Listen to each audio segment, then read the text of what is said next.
नमस्कार दोस्तों। अब इस वीडियो में समझते हैं इंटरनेट ऑफ थिंग्स में डेटा एनालिटिक्स क्या होता है। इस प्रेजेंटेशन में हम लोग इंट्रोडक्शन टू डेटा एनालिटिक्स देखेंगे। डेटा एनालिटिक्स में डेटा बहुत इंपॉर्टेंट होता है, तो स्ट्रक्चर्ड अनस्ट्रक्चर्ड डेटा, ये एक फर्स्ट टाइप का डेटा देखेंगे। सेकंड देखेंगे कि डेटा इन मोशन क्या होता है, डेटा इन रेस्ट क्या होता है। फिर उसके बाद में उसके कुछ चैलेंजेस देखेंगे। IoT data is not just a curiosity, it's even useful if handled correctly. IoT applications में बहुत सारा डेटा सेंसर्स के थ्रू जनरेट होता है। Sensors with in a fraction of second multiple values produce करते हैं। अगर वो टेम्परेचर सेंसर है तो टेम्परेचर सेंसर की बहुत सारी वैल्यूज वो आपको एक सेकंड में मल्टीपल वैल्यूज दे देगा। अगर IR सेंसर है तो वो बताएगा कि ऑब्जेक्ट डिटेक्ट हुआ है या ऑब्स्टेकल डिटेक्ट हुआ है या नहीं डिटेक्ट हुआ है।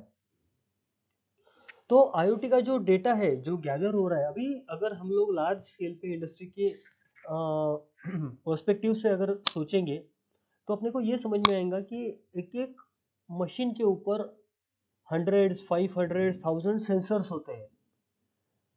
कॉलेज लेवल में जब लोग स्टूडेंट्स प्रोजेक्ट करते हैं तब वो एक सेंसर, दो सेंसर, मैक्सिमम 5 सेंसर्स का यूज करते हैं। तब वो डेटा की वैल्यू वहां पे पता नहीं चलती है। तो यहाँ पे जो IoT का डेटा जनरेट हो रहा है वो क्यूरियोसिटी है, इसीलिए ही अपने को इम्पोर्टेंट है, ऐसा नहीं है। उसको हैंडल करना, अब अगर आप उसको हैंडल करोगे, अब अगर आप उसको स्टोर करोगे, प्रॉपरली कैटेगराइज करोगे, तब आप उसके ऊपर एनालिसिस कर पाओगे। एनालिटिक्स एनालिसिस डेटा के ऊपर जरूरी इसलिए है कि अगर IoT का एक मॉड्यूल दूसरे मॉड्यूल के साथ अगर आपको कनेक्ट करना है तो इसका मतलब ये हो रहा है कि IoT के पहले मॉड्यूल में जो एक्शंस परफॉर्म हो रही है उस एक्शन के बेसिस पे दूसरा मॉड्यूल कुछ दूसरे एक्शंस परफॉर्म करने वाला है। और फिर मतलब क्या होगा कि जो भी डेटा आपके पास जनरेट हो रहा है उस डेटा से आप लोग कुछ तो भी यूजफुल कंक्लूजन आपको ड्रैग करते आना चाहिए। मतलब इसका मतलब ये हो रहा है कि आपको उसके ऊपर एनालिसिस करते आना चाहिए। एनालिसिस अगर करोगे तो कुछ रिजल्ट आप प्रोड्यूस कर पाओगे।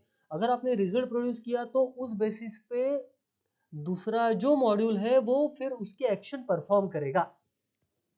Traditional data management systems are simply unprepared to handle IoT data. तो उसके वजह से हम लोग क्या कर रहे हैं, इन internet of things big data का कंसेप्ट भी हम लोग लर्न करने वाले हैं। The IoT creates massive amounts of data from sensors, and now the biggest challenge, not only from the transport perspective but also from the data management standpoint. अब यहाँ पे हम लोग एक एग्जांपल देख रहे हैं कमर्शियल एविएशन इंडस्ट्री का। उस एविएशन इंडस्ट्री में देखो एक जंबो जेट यूज होता है। तो आप लोग अभी यहाँ पे देख पाओगे कि the modern jumbo jet is equipped with around 10,000 sensors. So can you imagine petabytes of data is getting generated, right, per day, per commercial airplane। तो ये सारा डेटा मतलब एक जगह से दूसरी जगह पे लेके जाना ये एक चैलेंज नहीं है, कि स्टोर करना ये भी चैलेंज नहीं है, उसका मैनेजमेंट करना ये अपने सामने बहुत बड़ा चैलेंज है। तो analysing this amount of data in the most efficient manner using data analytics is important thing। तो यहाँ पे देखिए, this is a modern jumbo jet, right, fitted with 1000 of sensors that is generating around 10 GB of the data per second। तो यहाँ पे देखिए a few concepts related to data, right। तो not all the data is same। पूरा जो data generate हो रहा है, डेटा सेट्स जो जनरेट हो रहा है, वो हर एक डेटा एक सिमिलर डेटा टाइप का नहीं रहेगा, तो इसीलिए उसको कैटेगराइज करना जरूरी है। तो बेसिकली यहाँ पे हम लोग दो टाइप की कैटेगराइजेशन देखने वाले हैं, structured unstructured and data in motion and data at rest. ये देखिए, Structured versus unstructured data require different tool set to analytics structured and unstructured data. अगर structured data की आप लोग बात करोगे तो स्प्रेडशीट्स डेटाबेस में जो है डेटा वो स्ट्रक्चर्ड डेटा रहता है। अनस्ट्रक्चर्ड डेटा रहता है कि बहुत सारे सेंसर्स के थ्रू आप टेक्स्ट जनरेट करते हो, इमेजेस जनरेट करते हो, वीडियोस जनरेट करते हो, तो वो एक अनस्ट्रक्चर्ड टाइप ऑफ डेटा है। Structured data is well presented and organised, क्योंकि डेटाबेस में आप लोग देखते हो कि टेबल के फॉर्म में डेटा स्टोर होता है, तो रोज एंड कॉलम के फॉर्म में प्रॉपरली डेटा की वैल्यूज वहां पे स्टोर्ड रहते, so it is well presented and organized. It can be handled by traditional DBMS. Structured data is easily formatted, stored, queried, and processed. IoT sensor data uses structured values such as temperature, pressure, humidity, and so on,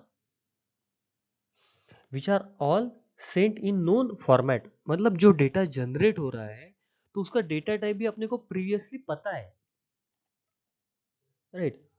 Unstructured data means the data that is not fit neatly into the predefined data model. मतलब आप लोग अगर एक data store कर रहे हो, roll number, name and students percentage, तो वहां पे रोल नंबर का जो डेटा टाइप है वो नंबर है या इंटीजर है, नेम का जो डेटा टाइप है वो वैरक्यार 2 है, और परसेंटेज का डेटा आपके पास नंबर है।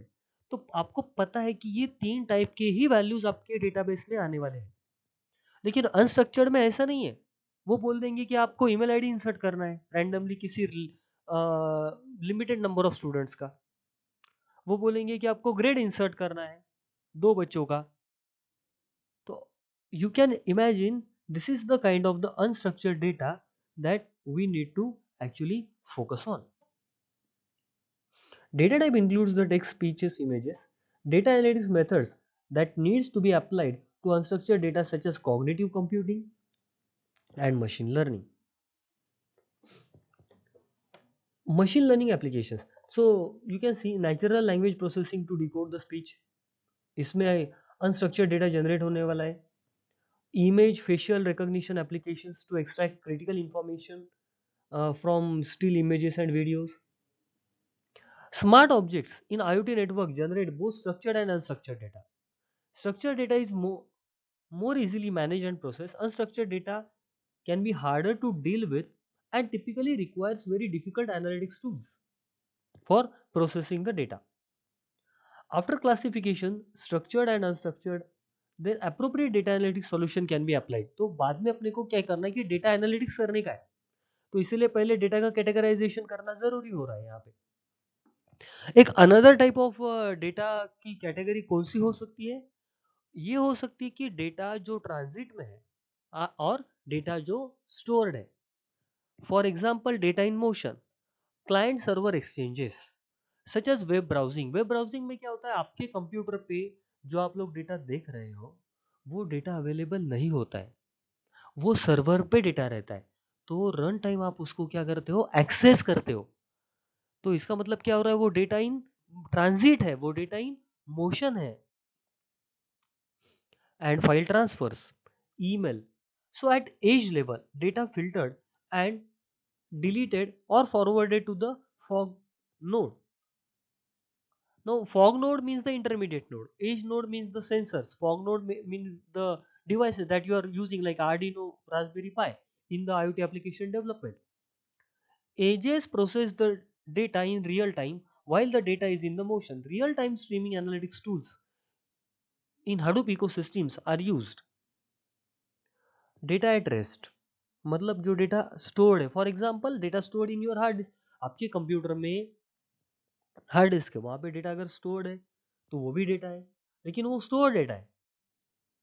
स्टोरेज एरे और USB drive eight fog level, data rest in IoT brokers or in some sort of storage array at the data center. Hadoop not only helps with the data processing but also for the data storage.